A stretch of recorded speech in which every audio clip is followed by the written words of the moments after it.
Update sa lagay ng panahon, nakalabas na ng Philippine Area of Responsibility ang Super Typhoon Nando. Gayunman, isa pang low pressure area sa silangan ng bansa ang posibleng maging bagyo at pumasok sa PAR ngayong araw.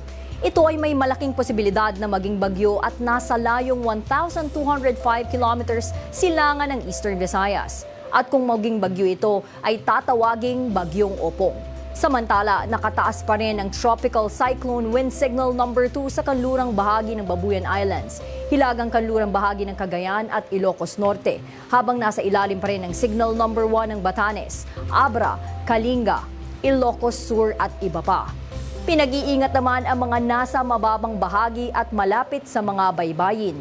Bukod kasi sa habagat ay posible pa rin ang pagkakaroon ng storm surge dala ng Bagyong Nando. Pinapaalalahanan ng lahat na maging handa sa posibleng pagbaha o landslide. Manatiling nakatutok sa Alauna sa Balita para sa mga susunod na updates.